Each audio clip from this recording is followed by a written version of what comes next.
कि 5 साल के बाद कहीं मोदी जी बदल गए और उसके बाद एमएसपी रेट पर अगर किसानों की फसल नहीं खरीदी गई तब वो कहाँ जाएंगे। एमएसपी को लिखित में देना चाहिए, लेकिन इनको लिखित में देने में दिक्कत क्या है? सरकार किसानों के प्रति गंभीर है। तो उस समय उनके ऊपर वाटर कैनन का इस्तेमाल किया गया, उनके ऊपर टीयर गैस के गोले छोड़े गए कि सरकार हर तरीके में फेल है और किसानों की मांग को तुरंत मान लेना चाहिए और अगर नहीं मानती है तो सरकार में बदलाव हो। किसान जो है वो देश की रीढ़ की हड्डी है। टीयर गैस, लाठीचार्ज अलग अलग तरीके से, लेकिन जब किसान नहीं रुके तब वो आगे बढ़े गए, तब कोरोना बंद हो गया या गुम हो गए। जब उनकी बात नहीं गई उसके बाद वो दिल्ली गए। विधानसभा के डिप्टी स्पीकर रणबीर गंगवा जी अभी हमारे साथ मौजूद है। आइए उन्हीं की जुबानी जानने की कोशिश करेंगे कि आखिरकार जिस प्रकार से हरियाणा ही नहीं बल्कि पूरे देश में किसानों का आंदोलन चल रहा है उसको लेकर सरकार क्या रुख अपनाए हुए है। गंगवा जी, किस तरह का रुख अभी सरकार अपनाए हुए है? देखिए, किसान जो है वो देश की रीढ़ की हड्डी है और हमारा जो देश है उसकी तो अर्थव्यवस्था एक किसानी पे टिकी हुई है। सरकार किसानों के प्रति गंभीर है। भारतीय जनता पार्टी की सरकार आदरणीय नरेंद्र भाई मोदी जी के नेतृत्व के अंदर उन्होंने हर वो कदम उठाने का प्रयास कर रही है जो किसान के हित के अंदर हो। और अभी भी जो किसान भाई जो आंदोलन कर रहे हैं उनके साथ भी लगातार बातचीत जारी है और किसानों को संतुष्ट करने के लिए और किसान की आय बढ़ाने के लिए हर कदम उठाने का काम सरकार जो है करेगी, क्योंकि किसान की हितैषी है सरकार। और आदरणीय हमारे जो देश के प्रधानमंत्री है नरेंद्र भाई मोदी जी ने, उनका ये नारा भी है कि 2022 तक हम किसान की आय डबल करेंगे और हर उचित कदम उठाने का जो है वो काम करेंगे। गंगवा जी के बदले बदले बोल नज़र आ रहे हैं। कुछ समय पहले हमने आपसे मुलाकात की तब आप कह रहे थे कि ये कांग्रेस के आदमी हो सकते हैं, विपक्ष के आदमी हो सकते हैं और आज केवल कांग्रेस किसान। देखिए, मैं ये कह रहा हूँ कि जहाँ कांग्रेस पार्टी भी, विपक्ष के लोग भी भ्रमित करने का काम कर रहे हैं किसानों को, और जो मैं ये नहीं कहता कि आंदोलन के अंदर केवल कोई कांग्रेस के लोग हैं ना, तो मैंने पहले कभी कहा, आप उठा के देख लीजिए, ये ज़रूर मैंने कहा कि कांग्रेस के जो लोग हैं उसको उकसाने का काम कर रहे हैं, विपक्ष के लोग उसको उकसाने का काम जो है वो ज़रूर कर रहे हैं। जहां कांग्रेस के लोग उकसाने का काम कर रहे हैं, वहीं जब इस टाइप की मूवमेंट होती है तो असामाजिक तत्व भी कई बार जो है उसके अंदर आ जाते हैं। जिस तरीके के नारे आपने सुने होंगे, देखे होंगे, तो वो लोग भी आ जाते हैं। लेकिन जो किसान भाई आज जो आंदोलन के अंदर बैठे हैं, तो निश्चित रूप से मैंने जैसे पहले कहा, किसानों के प्रति हमेशा से ही भारतीय जनता पार्टी गंभीर है और निश्चित रूप से किसानों की आय बढ़े, इसके लिए किसानों के हित के अंदर हर कदम उठाने का काम भारतीय जनता पार्टी की सरकार करेगी।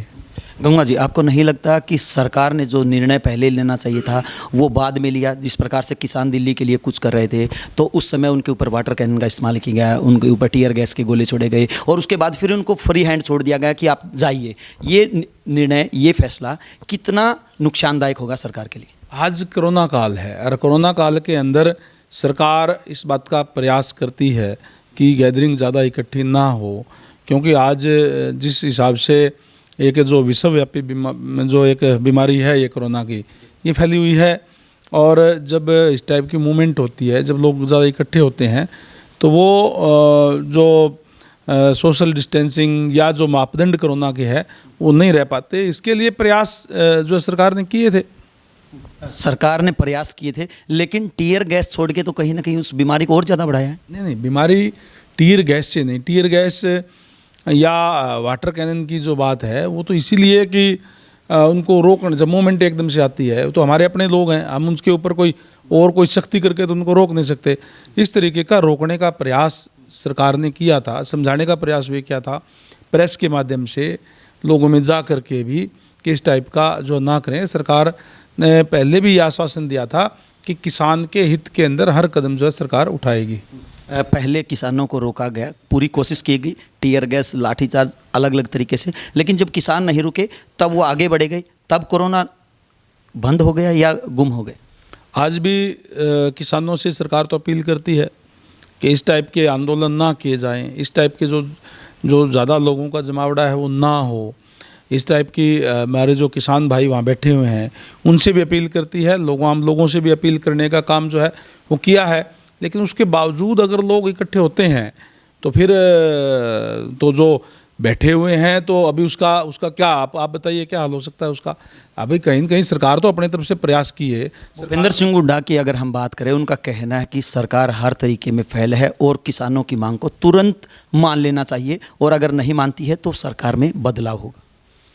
देखिए, भूपेंद्र सिंह हुड्डा जी तो केवल और केवल प्रेस में जाकर के या लोगों के अंदर जाकर के भ्रमित करने का काम तो करते हैं, लेकिन जहाँ डिबेट की बात आती है, जहाँ मुद्दों पे चर्चा करने की बात आती है, तो फिर वो विधानसभा से भागने का काम करते हैं। ये रिकॉर्ड की चीज़ है, मेरे कहने की बात नहीं। अभी 2 दिन का सेशन था, इन्हीं बिल के ऊपर जब चर्चा की बात आई थी, धन्यवाद प्रस्ताव आदरणीय मुख्यमंत्री महोदय लेकर के आए थे, तब उनको कहा था कि आप डिबेट करिए, आप बताइए इनमें क्या कमियाँ हैं। तब तो वो वहाँ नहीं रुके, और उनको हमने ये कहा था कि हमें से सारी रात जो है ये सेशन जो है वो चलाना पड़े, हम आपको पूरा बोलने का मौका देंगे। पहले दिन तो हाँ कर गए, और अगले दिन जो वहाँ से भागते हुए नजर आए, एक शब्द भी तो उन्होंने नहीं बोला। केवल और केवल विरोध के लिए राजनीति करना या केवल भ्रमित करने की राजनीति करना, ये आज विपक्ष का काम रह गया है। गंगा जी, अगर हम हरियाणा के खाप पंचायतों की बात करें या किसान संगठनों की बात करें, तो उनकी तरफ से अलग अलग जगह पे पंचायतें की जा रही हैं, और एक निर्णय लिया जा रहा है कि जो नेता किसी भी पार्टी का हो जो किसानों के साथ नहीं है, उसका वो बहिष्कार करेंगे। तो क्या रणबीर गंगवा इस बात से वाकिफ़ रखते हैं, और क्या किसानों के साथ हैं वो? रणबीर गंगवा किसानों के साथ तो है ही है। किसानों के साथ के अलावा रणबीर गंगवा किसान भी है, और रणबीर गंगवा का अगर के घर चलता है, मेरा अगर जो चूल्हा चलता है तो मेरे खेत से आए हुए अनाज से चलता है मेरा। तो फिर आपको भी दिल्ली जाना चाहिए। नहीं, दिल्ली जाने का कोई मकसद क्या है? दिल्ली, मैं तो ये कह रहा हूँ कि भारतीय जनता पार्टी की सरकार है, और हर वो कदम उठाने का काम करेगी जो किसान के हित में हो। किसान आंदोलन करे ना करे इस बात से नहीं है, किसान आंदोलन नहीं करेगा तो भी किसान के हित की काम जो है सरकार करने का काम करेगी। केवल और केवल बैठ जाना उसको तो कोई मकसद नहीं है। मैं तो ये कहता हूँ कि जो किसान की आय बढ़ाने के लिए आदरणीय नरेंद्र भाई मोदी जी ने कदम उठाने के काम किए हैं, और भी कदम वो उठाएंगे जिससे किसान की जो है आमदनी बढ़े, इसके लिए सरकार प्रतिबद्ध है। गंगवा जी की नज़र में आंदोलन कितना जायज़ है? मैंने पहले कहा, जैसे आज कोरोना काल के अंदर अगर कोई गैदरिंग इकट्ठी होती है तो उसको कोई जायज़ ठहराया जा सकता है। ये ठीक है कि अपनी मांग प्रेस के माध्यम से भी रखी जा सकती है, ज्ञापन के माध्यम से भी रखी जा सकती है, अपनी बात कही जा सकती है, उस पर डिबेट भी हो सकती है। लेकिन अगर कोई आज कोई इस टाइप की बात है, वैसे जो हमारा जो संविधान है वो हमारा ये फंडामेंटल राइट है, हर किसी का आंदोलन भी कर सकता है, अपनी बात को अपनी तरफ ध्यान आकर्षित करने के लिए इस तरह के धरने भी दिया जा सकते हैं। लेकिन आज क्योंकि कोरोना काल है और हमें इस बात का कहीं न कहीं इस टाइप की होता है, तो कम्युनिटी सेपरेट होने का डर रहता है कोरोना का, तो उसको बात को भी ध्यान में रखते हुए, और जिस तरीके से सरकार इसके प्रति गंभीर भी है, लगातार बातचीत हमारे जो किसान भाई है उनसे भी करने का काम कर रही है, और निश्चित रूप से किसानों को सरकार अपनी तरफ से संतुष्ट करने का काम करेगी। लेकिन गंगवा जी, किसानों ने पहले ही चेतावनी दी थी और साथ में मांग भी की थी कि इसके अंदर संशोधन किया जाना चाहिए, एमएसपी को लिखित में देना चाहिए। तब जब उनकी बात नहीं गई, उसके बाद वो दिल्ली गए। एक बात मुझे बताएं, कोई चीज़ अगर पहले कानून हो उसको कोई हटा दे तो ये बात समझ में आती है। पहले जब प्रधानमंत्री जी ने, आदरणीय हमारे जो स्टेट की अगर बात करें तो मुख्यमंत्री महोदय ने भी कह दिया कि हम एमएसपी पे खरीद करेंगे, और अभी भी खरीद एमएसपी पे चल रही है और आगे भी चलेगी, तो कहीं तो विश्वास, अगर देश के प्रधानमंत्री के ऊपर भी अगर हमें विश्वास नहीं है तो फिर कहाँ विश्वास होगा। प्रजातंत्र है, लोगों के अंदर हर 5 साल बाद में लोगों के अंदर जाना होता है, और अगर कोई भी अपनी बात पे कोई भी सरकार कोई खरीद नहीं उतरती है तो हमेशा प्रजातंत्र के अंदर लोगों ने सरकारों को पलटने का काम भी किया है। यहाँ तो प्रजातंत्र है, प्रजातंत्र के अंदर लोग चुन करके भेजते हैं सरकारों को, और जो सरकार लोगों से वायदा करती है, जो भी प्रधानमंत्री सतर पे अगर कोई जो आश्वासन दिया जाता है तो उस पर कहीं न कहीं हमें विश्वास करना चाहिए। गंगा जी, आपने बिल्कुल सही बात की है, क्योंकि हमने 5-6 दिन वहाँ दिल्ली में भी आंदोलन को कवर किया है, और जब लोगों से बात की उनका एक ही कहना था कि हम मोदी जी को सही मानते हैं, मान लेते हैं कि मोदी जी सबसे अच्छे प्रधानमंत्री हैं, लेकिन इनको लिखित में देने में दिक्कत क्या है? क्योंकि आपने कहा कि सरकार आती जाती रहती है, 5 साल के लिए लोग चुनते हैं, तो लोगों को डर है, किसानों को डर है कि 5 साल के बाद कहीं मोदी जी बदल गए और उसके बाद एमएसपी रेट पर अगर किसानों की फसल नहीं खरीदी गई तब वो कहाँ जाएंगे? सरकार जो देश के लोग बनाते हैं, और देश के लोग उसी को बनाते हैं जो उनको अच्छा लगता है। आज चाहे हमारे गांव के मेंबर से लेकर के सरपंच के लेके जिला परिषद, एमएलए, एमपी लोग बनाते हैं। और लोगों की अगर उम्मीद पे कोई खरा ना उतरे तो उसको चेंज कर सकते हैं। अगर कोई लोग जिसको बनाएंगे, क्या वो गलत बनाएंगे? जब नरेंद्र भाई मोदी जी को लोग अच्छा बता रहे हैं, लगातार अब पहली बार भी बनाया, दूसरी बार भी बनाया, और वो लगातार जो है किसानों के हित के अंदर ही कदम उठाएंगे।